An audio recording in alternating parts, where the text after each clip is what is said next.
سلام.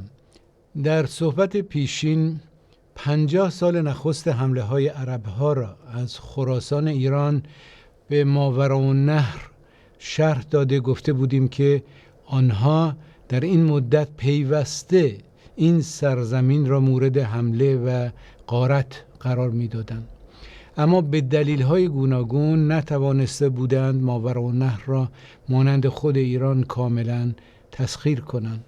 در این صحبت سرگذشت تسخیر نهایی ماوراءالنهر از سوی عربها را شرح خواهیم داد.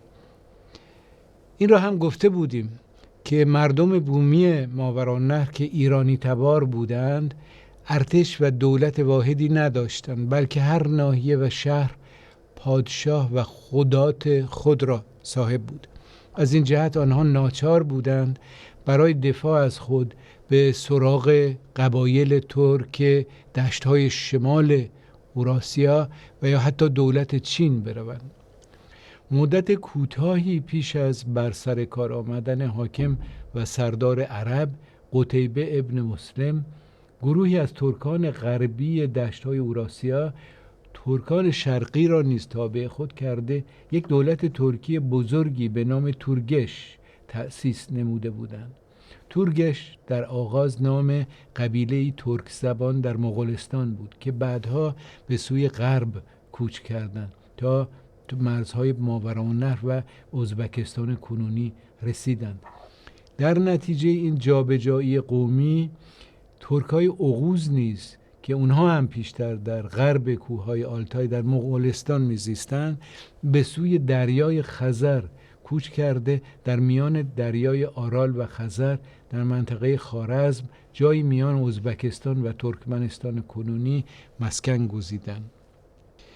در این دوره آشوب و ناآرامی و حرکت‌های قومی میچوه خاقان دولت تورگش در سال 716 میلادی درگذشت و ترک‌های غربی باز از ترک‌های شرقی که زیر نفوذ چینی‌ها بودند جدا شدند. برادر موچوه به نام سولو خاقان جدید دولت ترکش شد که بالاساقون در قرقیزستان کنونی را پایتخت خود نمود. خاقانات تورگش تا سالهای 737-38 پابرجا بود.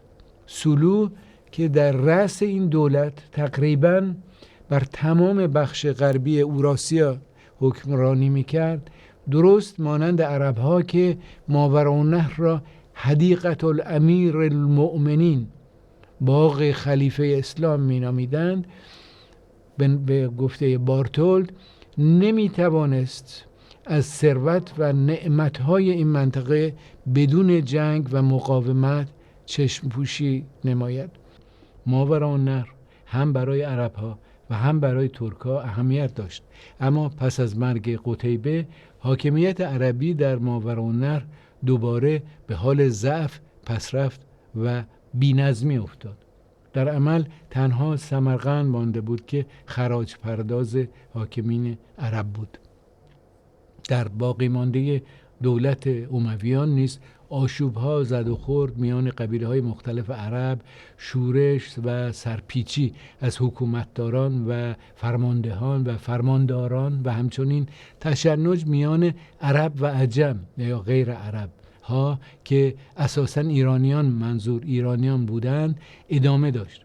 این تشنج عرب و عجم هم اساساً به آن جهت بود که حکومتداران عرب غیر عرب ها را حتی اگر به اسلام گرویده باشند هم همتراز با خودشان با عرب ها نمی شمردند و مثلا نمی خواستند به راحتی قبول کنند که از مسلمین حتی اگر نودین هم باشند، یعنی از دین زرتشتی و یا بودایی به اسلام گرویده باشند، نباید جزیه و یا مالیات اضافی گرفت که از کافران و غیر مسلمین که در دولت اسلامی زندگی می‌کردند گرفته می‌شد. در این دوره شاهان و شاهزادگان بومی از جمله تقشاده شاه بخارا و غورک پادشاه سمرقند و افشین شاه استرفشنه یا استرفشن در تاجیکستان کنونی و چندین شاهزاده بومی دیگر باز به صورت بی‌نتیجه‌ای کوشش کردند که با اعزام فرستادن سفیرانی به پکین چینی ها را به مداخله بر ضد عرب ها تشویق نمایند.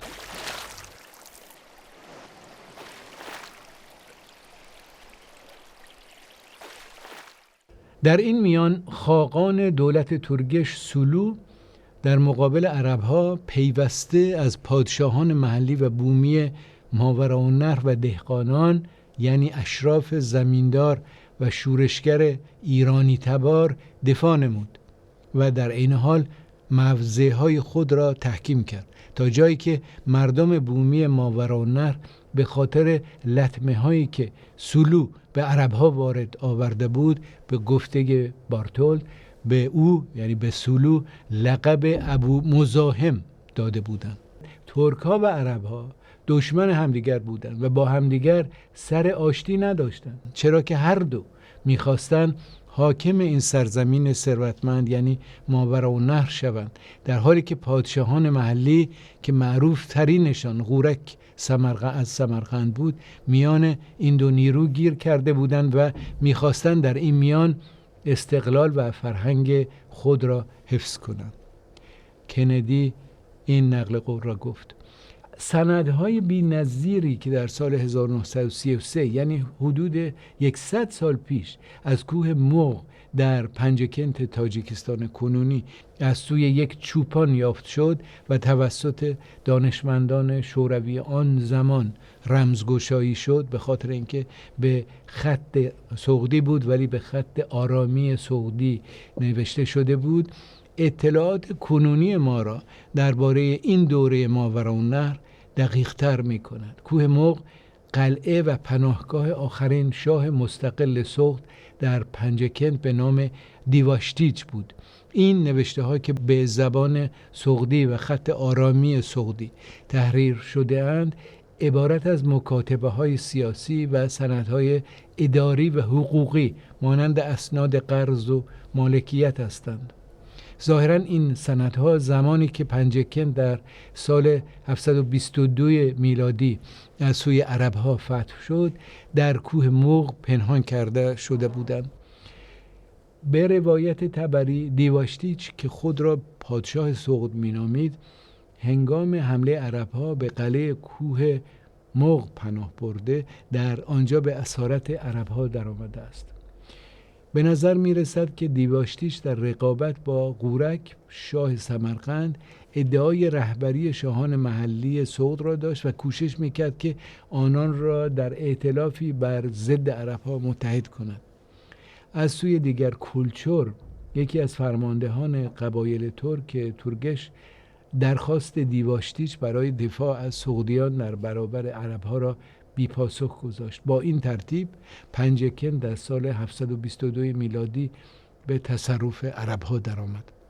با وجود تصرف پنجکنت از سوی عربها وضع کلی حکومت عربی اسلامی در ماوراءالنهر تا 15 سال بعد یعنی تا سال 735 میلادی همچنان ضعیف و شکننده باقی ماند، تا جایی که تا آن سال تا 735 تنها سمرقند و 2 ناحیه کوچک در وادی زرافشان به نام کمرجه و دبوسیه در دست عربها بود.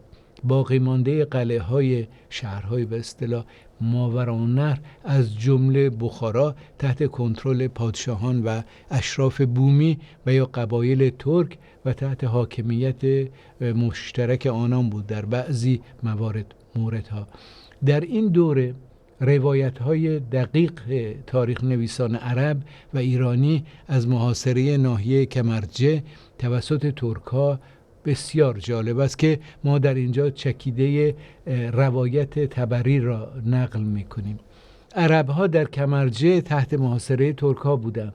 شب هنگام که ترک‌ها موقتاً حمله را متوقف کرده بودند 2 فرستاده به طور جداگانه پیش عرب‌ها آمدند تا به آنها پیشنهاد تسلیم به ترک‌ها را بکنند.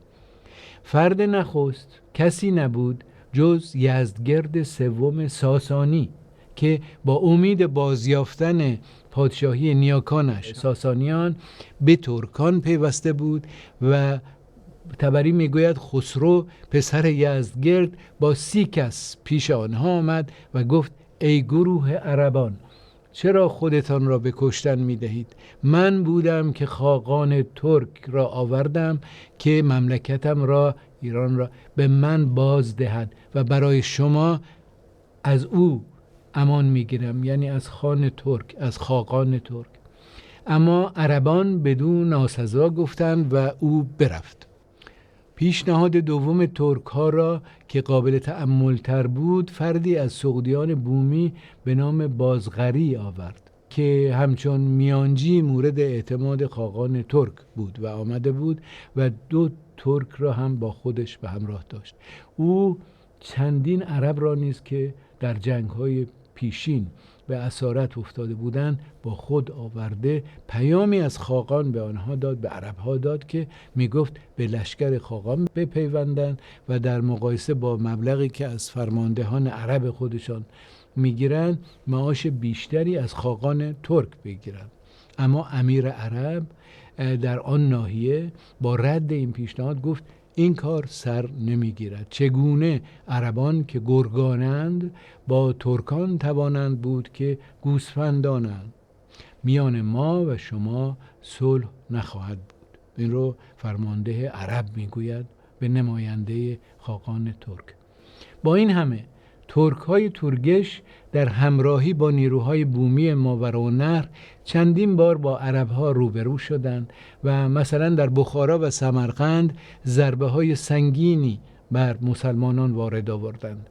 اما سلو و متفقین بومی او در جنگ بزرگ ناحیه خارستان در ولایت جوزجان در افغانستان کنونی که در سال 737 میلادی رخ داد، شکست سختی از حاکم جدید اموی اسد ابن عبدالله خورد و در پی آن از سوی یکی از خویشاوندانش به نام کلچر، به عربی کلسل، به قتل رسید که او هم از فرماندهان ارتش لشکریان ترک بود. پس از قتل سلو میان قبایل ترک اختلاف و جنگ داخلی در افتاد.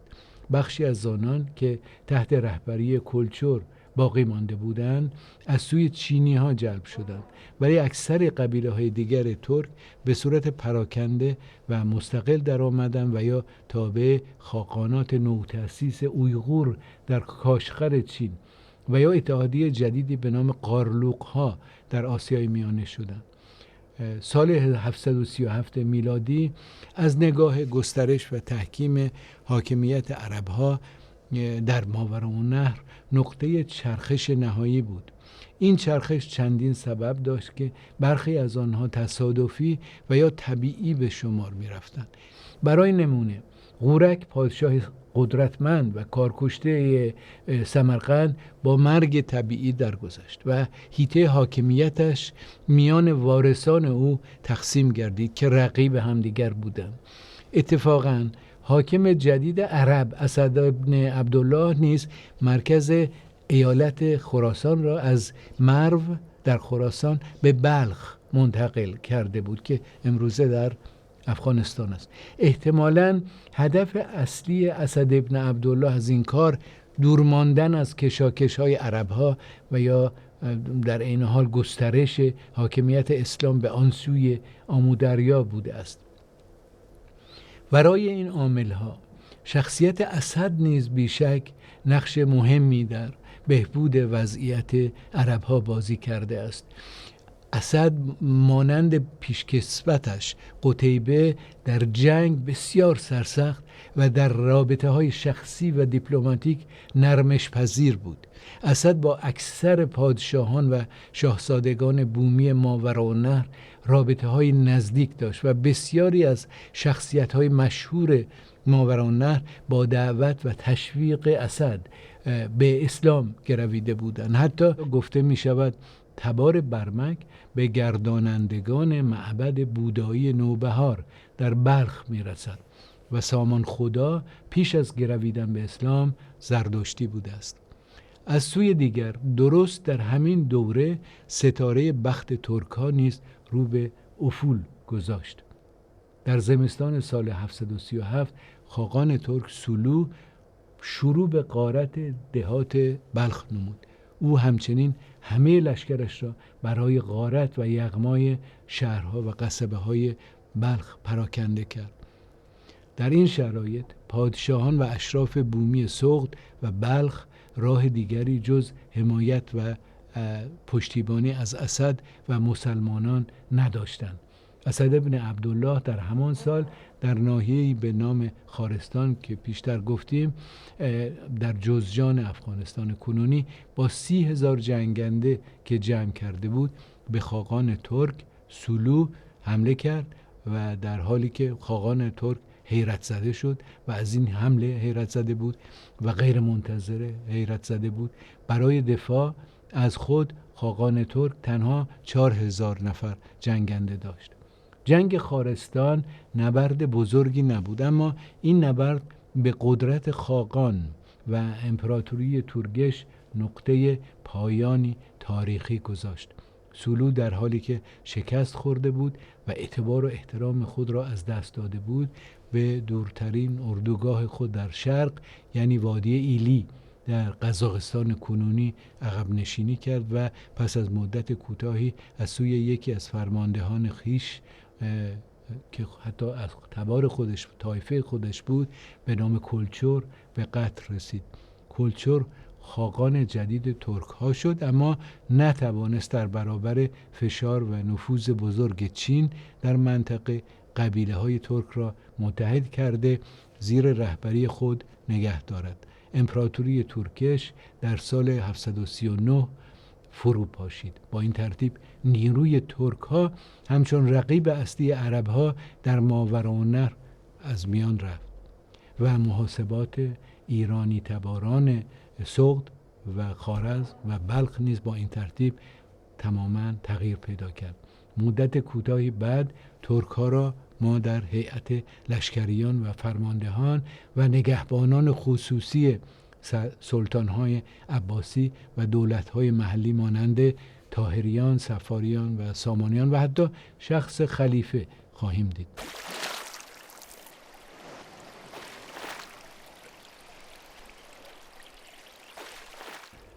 پس از نبرد خارستان و شکست ترک‌های تورگش، ترک‌های قارلوق این بار که آنها نیز در دشت‌های اوراسیا، اروپا آسیا می‌زیستند، باقی مانده قدرت تورگش‌ها را در دشت‌های آسیای میانه در هم شکستند و جای آنها را گرفتند.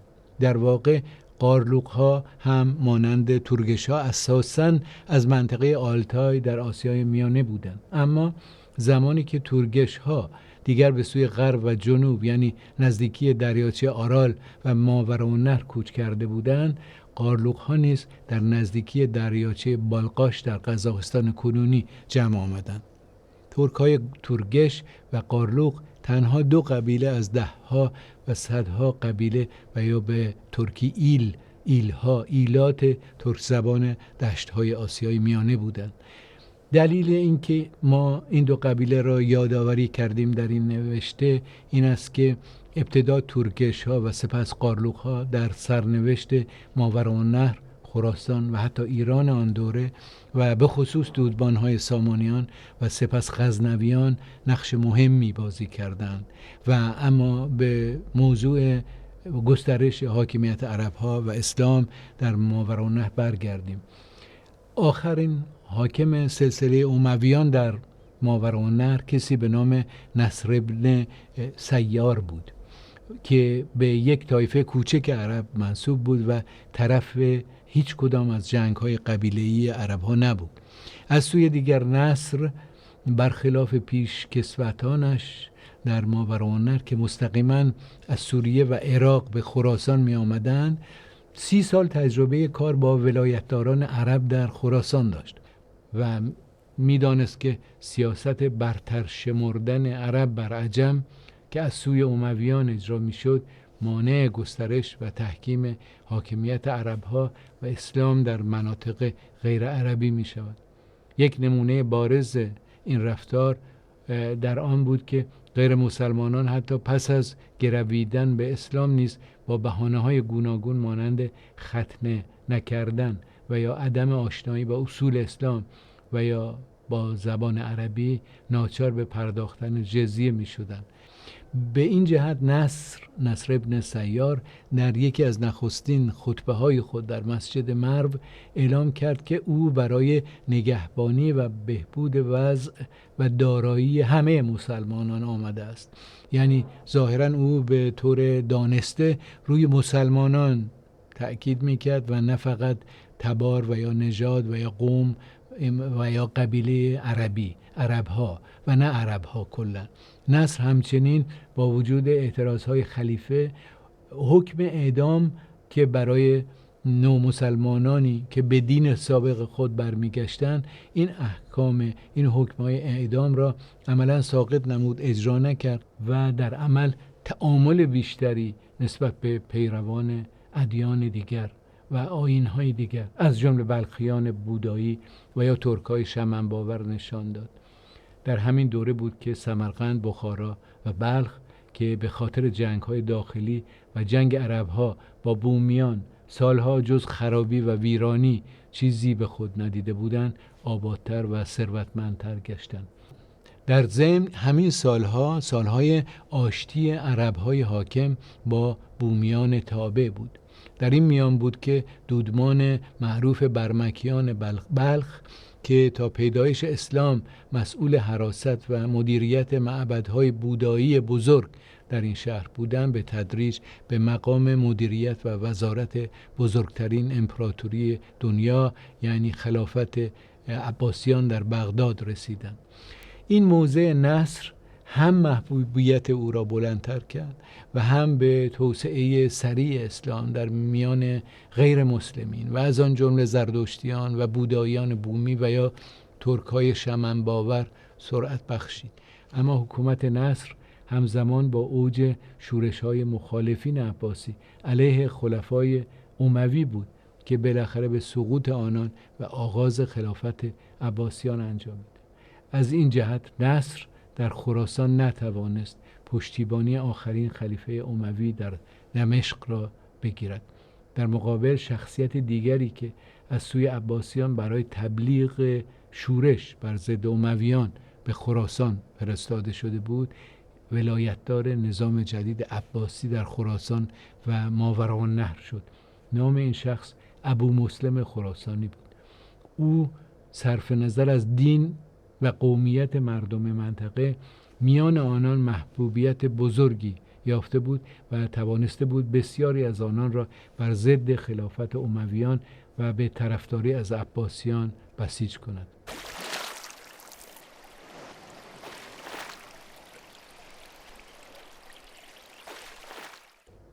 در سال 750 میلادی در جریان بحبوحه سیاسی تغییر خلافت از امویان به عباسیان، حاکمیت عرب‌ها در آن سوی آمودریا کم و بیش تکمیل شده بود.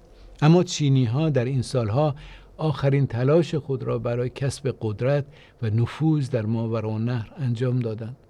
میان سالهای 749 تا 747 تا 749 شاه خارستان حوزه بلخ برای دفع راهزنان در ناحیه گلگت امروزه در پاکستان که مزاحم تاجران سعودی می شدند خواستار کمک از چینی ها شد. یکی از فرماندهان چین که خودش کره‌ای بود در محل با نیروهای خود گروه راهزنان را سرکوب کرد. آنگاه پادشاه فرغانه بعد از دیدن این موفقیت از همان حاکم درخواست کرد که در اختلاف خود با شاه چاچ یعنی تاشکند امروز به او کمک کنند. در نهایت چینی ها چاچ را اشغال کردند، تاشکند را چینی ها اشغال کردند. شاه چاچ به ابو مسلم پناه برد، خواهان کمک مسلمانان شد. در سال 751 در آن سوی سیردریا یعنی قرقیزستان و دشت‌های قزاقستان در ساحل‌های رود تالاس یا تاراز پیشین نبرد بسیار بزرگ و سرنوشت سازی در واقع میان عرب‌ها و چینی‌های دودمان تانگ صورت گرفت. در واقع در طرف مسلمانان تعداد عرب‌ها چشمگیر نبود و آنها اساساً فقط فرماندهی جنگ را بر عهده داشتند. تعداد بیشتری از جبهه مسلمانان عبارت از مردم مسلمان و شاید هم غیر مسلمان بومی ماوراءالنهر تبعیدهای متحد با مسلمانان و قبیله های ترک بود که همچون زرخرید آماده جنگ با چینیان شده بودند. در طرف چین هم به جز فرماندهان چینی و کره‌ای بسیاری از سربازان زرخریدهای منطقه و به ویژه ترک‌های قارلوق بودند که صحبتش رو کردیم. اونها همان ترک‌های قارلوق بودند که دولت ترک‌های تورگش را شکست داده بودند. در ادامه نبرد قبیله‌های ترک قارلوق که تا آن موقع در جانب چین می جنگیدند موضع خود را عوض کردند و از مسلمانان این بار پشتیبانی نمودند. به نظر بسیاری تاریخ نویسان تغییر موضع قارلوق‌ها که بیش از نصف لشکریان چین را تشکیل می‌دادند عامل نهایی پیروزی مسلمانان در نبردی شد که نقطه عطفی در گسترش اسلام در این منطقه حاشیه‌ای عالم اسلام به شمار می‌رود. با این آخرین غلبه‌های اسلامی در آسیای میانه حاکمیت عرب‌ها و گسترش اسلام در قزاقستان، قرقیزستان، بخشی از چین و روسیه کنونی نیز حاصل گردید. در نبرد تالاس ظاهراً دین و قومیت نقش چندانی بازی نمی‌کرد و اتحادها طوری که در نمونه‌های گذشته هم دیدیم به راحتی تغییرپذیر بود. نبرد تالاس در این حال پایان مداخلات چین در آسیای میانه و ماوراءالنهر به شمار می‌رود. در بخش بعدی این گفتار درباره گسترش دین اسلام، نقش مالیات و جزیه به خصوص در قبول اسلام و همچنین درباره برآمدن سلسله‌های محلی بومی و ایرانی تبار مانند صفاریان و سامانیان سخن خواهیم گفت. متشکرم.